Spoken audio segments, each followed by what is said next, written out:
Oh, okay. All right, we're just going to go with it. Chapter 2. Here we go. The Science Getting Rich by Wallace Wattles, written in 1910. This book has been changing my life ever since I started reading it. And it's not a book that you can read just one time. This book needs to be studied, to be picked apart chapter by chapter. And I have had several book clubs, in which I will discuss afterwards, but I wasn't getting it. I thought I was, but I was not getting it until we had our master's mind. Can you imagine a room full, a Zoom room full of people who have studied this book, have picked it apart, and lived their life by these principles? It's been absolutely amazing for me, and I hope for you too. And I give this book away completely free, thanks to my mentor. He gifted it to me in order for me to be able to gift it onto others. And most people won't read it, or they'll begin to read it, they will put it down. Hopefully, me doing this each chapter again will get you to change your mind, to maybe take another look at it. Let's hope for that. So I'm going to read chapter 2, and then I'm going to give you my thoughts on the principle. Okay. There is a science of getting rich. There is a science of getting rich. It is an exact science, like algebra or arithmetic. There are certain laws which govern the process of acquiring riches. Once these laws are learned and obeyed by any man or woman, he will get rich with mathematical certainty. The ownership of money and property comes as a result of doing things in a certain way. Those who do things in this certain way, whether on purpose or by accident, get rich.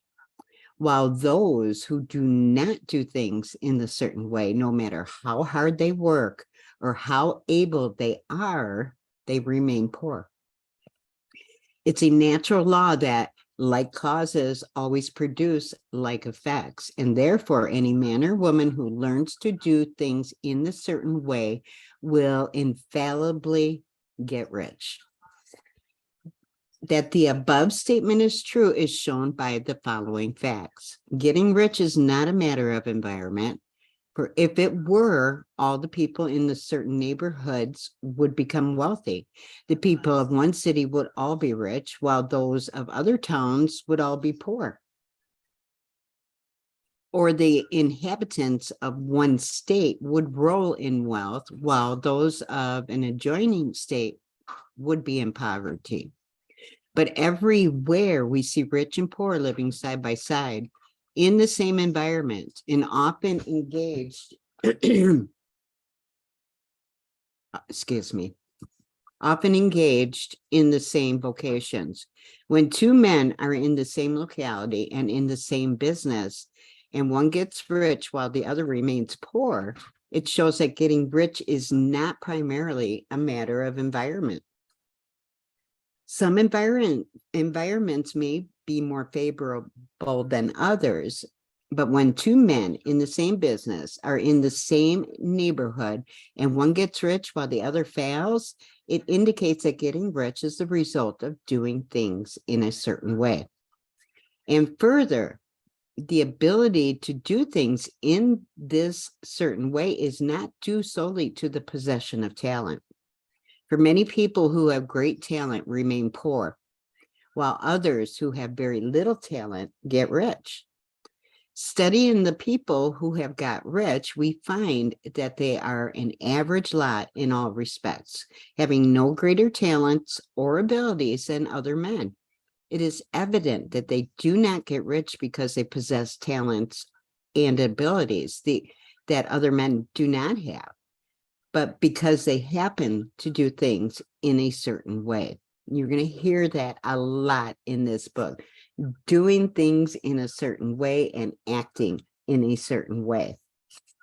Getting rich is not the result of saving or thrift. Many very penurious people are poor, while free spenders often get rich. Nor is getting rich due to doing things which others fail to do.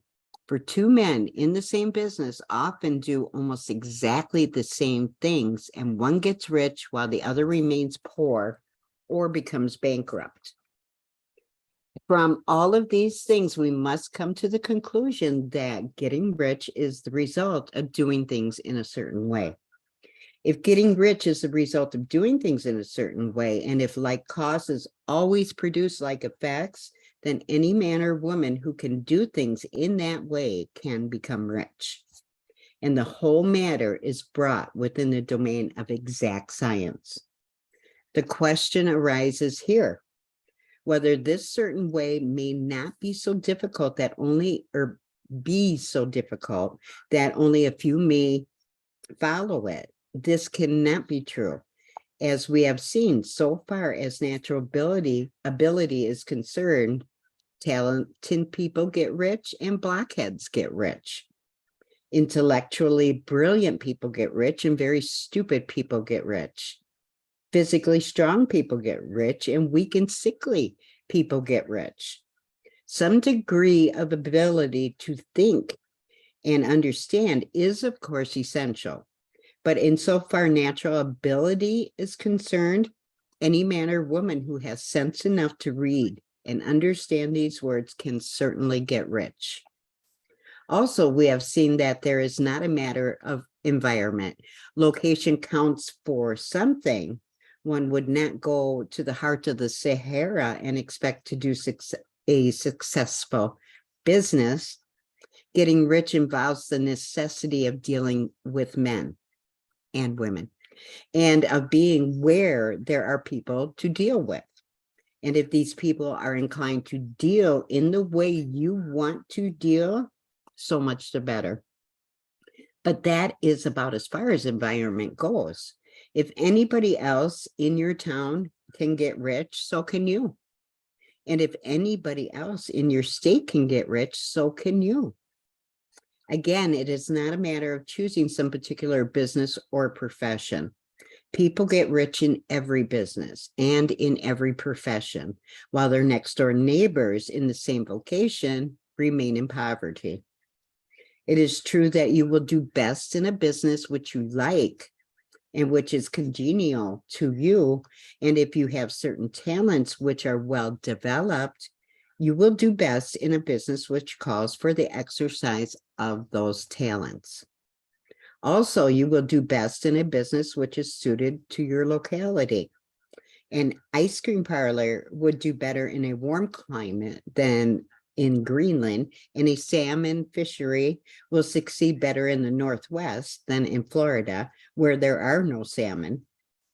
But aside from these general limitations, getting rich is not dependent upon your engaging in some particular business, but upon your learning to do things in a certain way.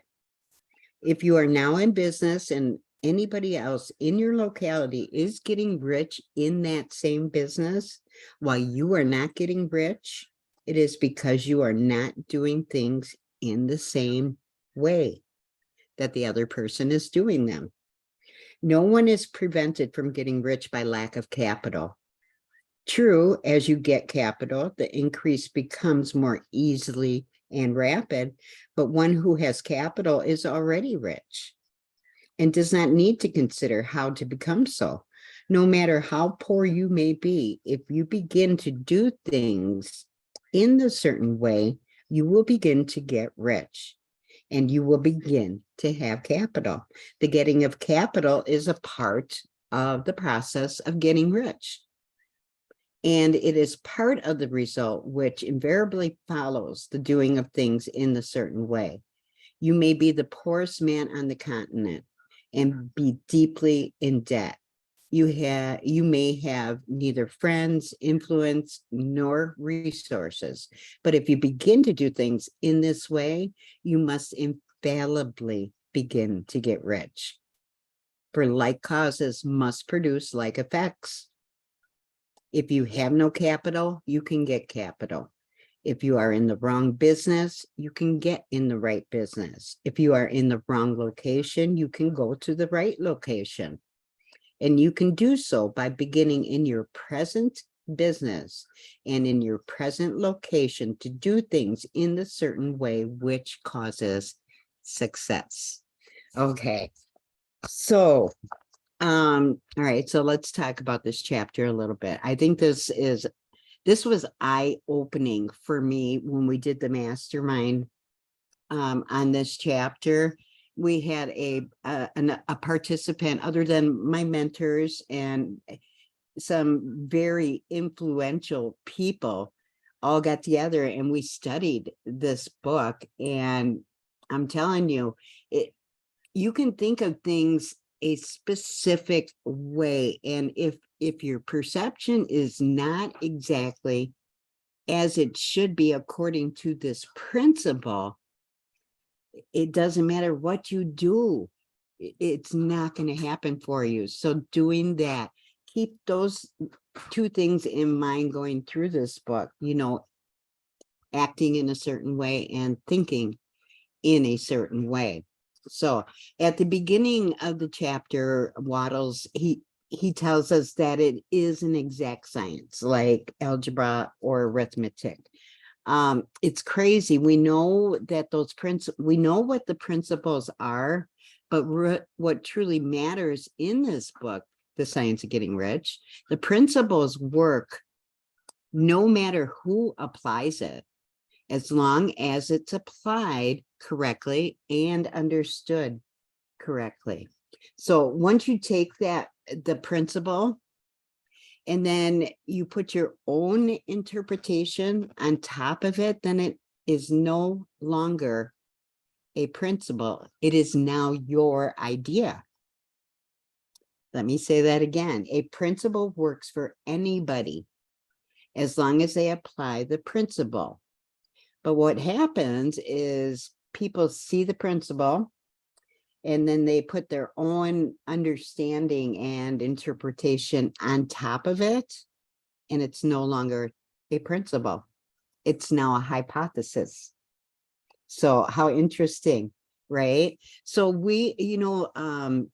they were talking about like network marketers going out there and putting their twist on specific training, let's say, and they got to put their own twist on it. The reason they do that is because the principle itself is so simple and it's boring. It's so simple, it's boring. So they put their own twist on it to liven it up, make it more exciting, make it more attractive to people wanting to buy it.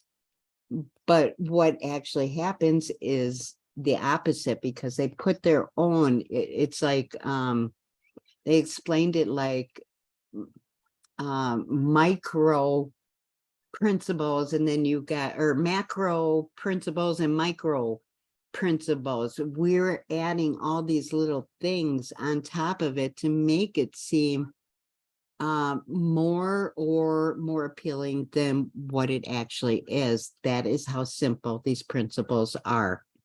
So my mentor told me to take this book, and actually I didn't know this when I first started reading the book, so I did not do this at the beginning, but he said to read chapters 4, 14, and 7 in that order.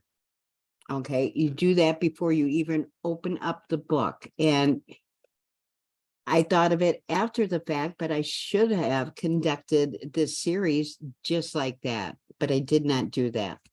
But when I get to chapter 4, I am going to go to 14 and then 7, and then I will go back to where I left off, which would be chapter 5, obviously. Or chapter 5 would be next after that. So keep that in mind.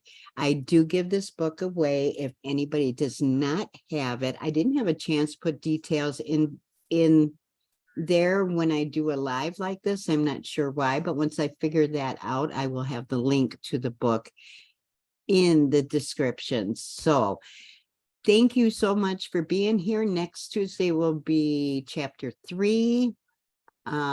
Is opportunity monopolized? So stay tuned for that. Thank you so much for spending a few minutes with me. Any afterthoughts or just thoughts in general, leave a comment. I'd be happy to respond. So, all right. Thanks again. Have a great evening. Goodbye.